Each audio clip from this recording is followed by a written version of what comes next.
ওম স্থাপকায়শ্চ ধর্মস্য সর্বধর্মস্বরূপিণে অবতার বরিষ্ঠায় রামকৃষ্ণায় তে নম।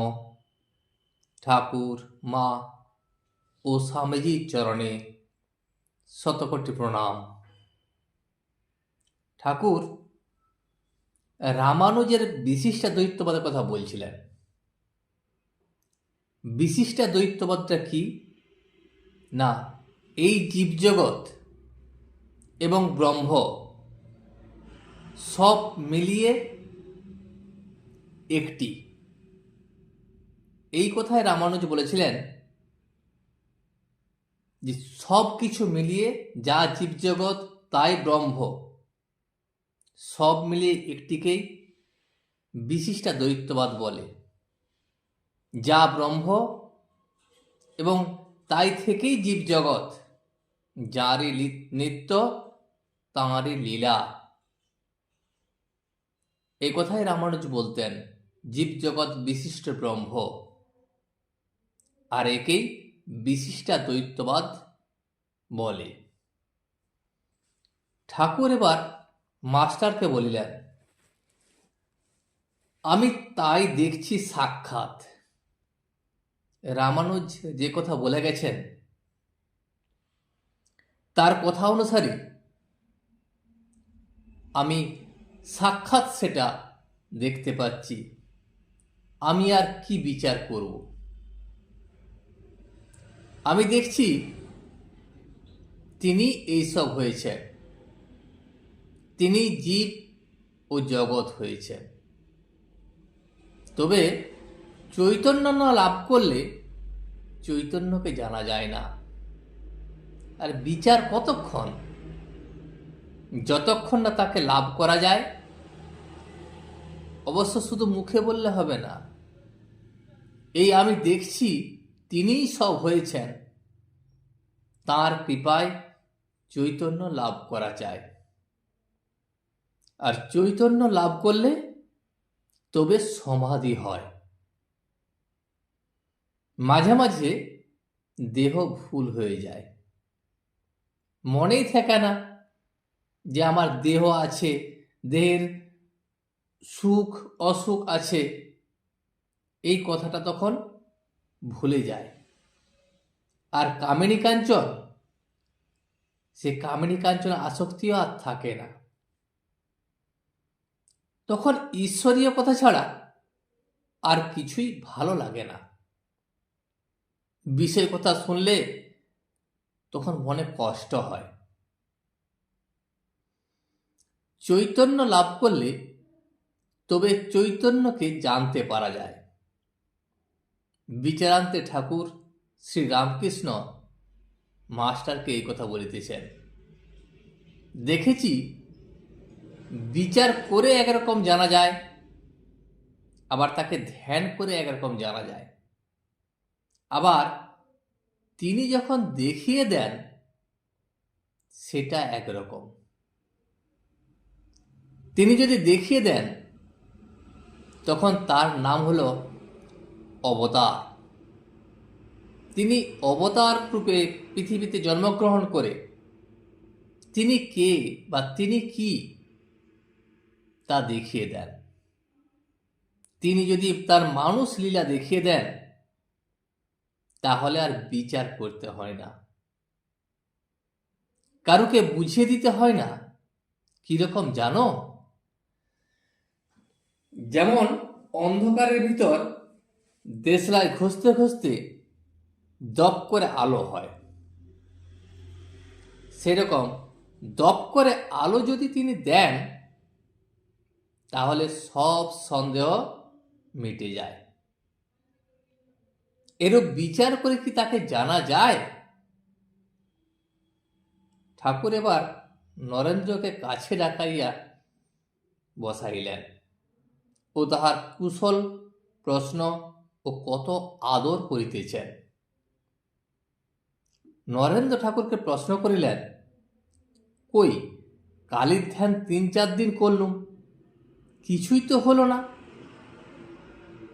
ঠাকুর তখন তার উত্তরে বলিলেন, ক্রমে হবে।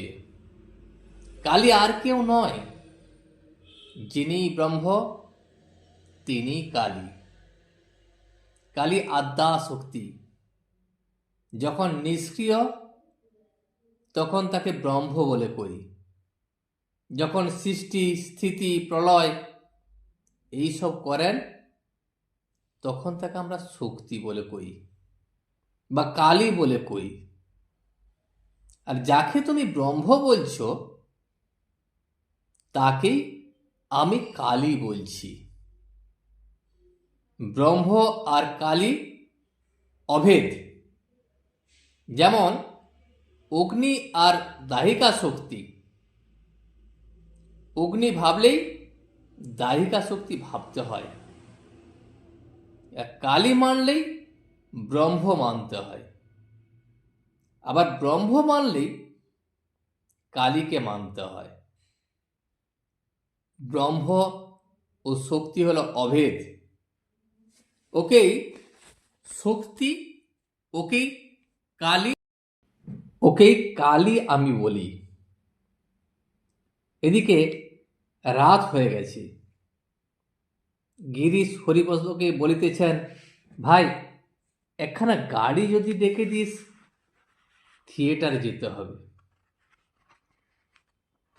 ঠাকুর তখন হাসিয়া বলিলেন, দেখিস যেন আনিস, ভুলে যাস না যেন। হরি তখন হাসিয়া বলিলেন, আমি আনতে যাচ্ছি আর গাড়ি আনবো না?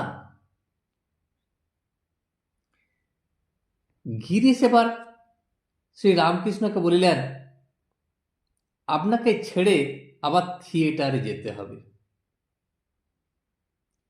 ঠাকুর বললেন, না, এদিক ওদিক দুদিক রাখতে হবে। জনক রাজা এদিক ওদিক দুদিক রেখে খেয়েছিল দুধের বাটি। গিরিশ বলিল, থিয়েটারগুলো ছোঁড়াদেরই ছেড়ে দিই মনে করছি। ঠাকুর তাকে বললেন, না না, ও বেশ আছে, ওতে অনেকের উপকার হচ্ছে। নরেন্দ্র তখন মৃদুস্বরে বলিলেন, এই তো ঈশ্বর ঈশ্বর বলছে, আবার অবতার বলছে, আবার থিয়েটারও এত টান। ঠাকুর নরেন্দ্রকে কাছে বসাইয়া এক দৃষ্টে দেখিতেছেন। হঠাৎ তাহার সন্নিকটে আরো সরিয়া গিয়া বসিলেন। নরেন্দ্র অবতার মানেন নাই, তাতে কি এসে যায়? ঠাকুরের ভালোবাসা যেন আরো উতলিয়া পড়িল। গায়ে হাত দিয়া নরেন্দ্রের প্রতি কহিতেছেন, মান কইলি তো কইলি, আমরাও তো মানে আছি। ঠাকুর নরেন্দ্রকে বলিলেন, যতক্ষণ বিচার ততক্ষণ তাকে পাই নাই। তোমরা বিচার করছিলে, আমার ভালো লাগে না। নিমন্ত্রণ বাড়ির শব্দ কতক্ষণ শোনা যায়, যতক্ষণ লোকে খেতে না বসে। যাই লুচি তরকারি পড়ে অমনি 12 আনা শব্দ কমে যায়। আবার অন্য খাবার পড়লে আরো কমতে থাকে। যখন দই পাতে পড়ে তখন কেবল সুপ সাপ শব্দ হয়। আর যখন খাওয়া শেষ হয়ে যায় তখন কেবল নিদ্রা, তখন আর কোনো শব্দ থাকে না। সেই রকম ঈশ্বরকে যত লাভ হবে ততই তোমার বিচার কমবে। তাকে লাভ হলে আর শব্দ বিচার থাকে না, তখন নিদ্রা অর্থাৎ সমাধি। এই বলিয়া নরেন্দ্রের গায়ে হাত বুলাইয়া মুখে হাত দিয়া আদর করিতেছেন ও বলিতেছেন, হরি ওম, হরি ওম, হরি ওম। কেন এরূপ করিতেছেন ও বলিতেছেন? শ্রীরামকৃষ্ণ কি নরেন্দ্রের মধ্যে সাক্ষাৎ নারায়ণ দর্শন করিতেছেন? এরই নাম কি মানুষের ঈশ্বর দর্শন? কি আশ্চর্য! দেখিতে দেখিতে ঠাকুরের সংজ্ঞা যাইতেছে। ওই দেখো, বহির জগতের হুঁশ চলিয়া যাইতেছে। এরই নাম বুঝি অর্ধবাহ্য দশা, যাহা গৌরাঙ্গের হইয়াছিল। এখন নরেন্দ্রের পায়ের উপর হাত, যেন ছল করিয়া নারায়ণের পা টিপিতেছেন আর গায়ে হাত বুলাইতেছেন। এত গা টেপা পা টেপা কেন? একই ঠাকুর নারায়ণের সেবা করছেন, নাকি নরেন্দ্রের মধ্যে শক্তি সঞ্চার করছেন? দেখিতে দেখিতে আরো ভাবান্তর হইতেছে। এই আবার নরেন্দ্রের কাছে হাত জোড় করে কি বলেছেন? বলছেন, একটা গান গা, তাহলে ভালো হব। উঠতে পারবো কেমন করে? গোরা প্রেমে গর্গর মাতোয়ারা নিতাই আমার। কিয়ৎক্ষণ আবার অবাক, চিত্তপুত্তলিকার মতো চুপ করে রহিয়াছেন। আবার ভাবে মাতোয়ারা হয়ে বলছেন, দেখিস রায়, যমুনায় যে পড়ে যাবি কৃষ্ণ প্রেমে উন্মাদিনী। আবার ভাবে বিভোর, বলিতেছেন, সখী, সে বন আর কত দূর, যে বনে আমার শ্যাম সুন্দর, ওই যে কৃষ্ণগন্ধ পাওয়া যায়।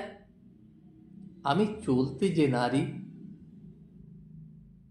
এখন জগৎ ভুল হয়েছে, কাহাকেও তাহার মনে নেয়। নরেন্দ্র সম্মুখে, কিন্তু নরেন্দ্রকে আর মনে নাই। কোথায় বসে আছেন তার কিছুই হুঁশ নাই। এখন যেন মন প্রাণ সমস্ত কিছু ঈশ্বরে গত হয়েছে। মদগত অন্তরাত্মা, গোরা প্রেমে গর্গর মাতোয়ারা। এই কথা বলিতে বলিতে হঠাৎ হুঙ্কার দিয়া দণ্ডায়মান। আবার বসিতেছেন, বসিয়া বলিতেছেন, ওই একটা আলো আসছে দেখতে পাচ্ছি, কিন্তু কোন দিক দিয়ে আলোটা আসছে এখনো বুঝতে পারছি না।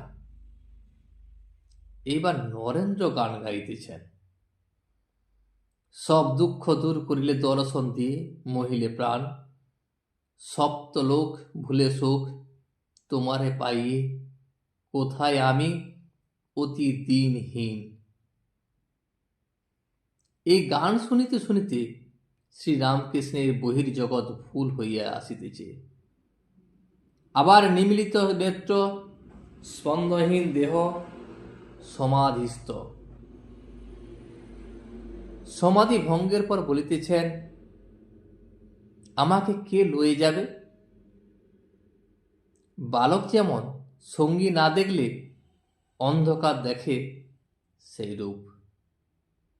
অনেক রাত হইয়াছে, ফাল্গুন কৃষ্ণা দশমী, অন্ধকার রাত্রি। ঠাকুর দক্ষিণেশ্বর কালীবাড়িতে যাইবেন, গাড়িতে উঠিবেন। ভক্তেরা গাড়ির কাছে দাঁড়াইয়া, তিনি উঠিতেছেন। অনেক সন্তর্পণে তাহাকে উঠানো হইতেছে। এখনো গর্গর মাতোয়ারা ভাবে। গাড়ি চলিয়া গেল। এইবার ভক্তেরা যে যার বাড়ি যাইতেছেন। আজ এই পর্যন্তই। ভিডিওটি শেষ পর্যন্ত দেখার জন্য আপনাকে অসংখ্য ধন্যবাদ। ভিডিওটি যদি আপনার ভালো লেগে থাকে তাহলে একটা লাইক, কমেন্ট এবং বন্ধুর সাথে শেয়ার করে দেবেন। সাবস্ক্রাইব করে পাশে থাকা বেল আইকনটি বাজিয়ে দেবেন, যাতে আপনাদের নতুন ভিডিওগুলি সর্বপ্রথম আপনার কাছে পৌঁছে যায়। জয় শ্রী রামকৃষ্ণ, জয় শ্রী রামকৃষ্ণ, জয় শ্রী রামকৃষ্ণ।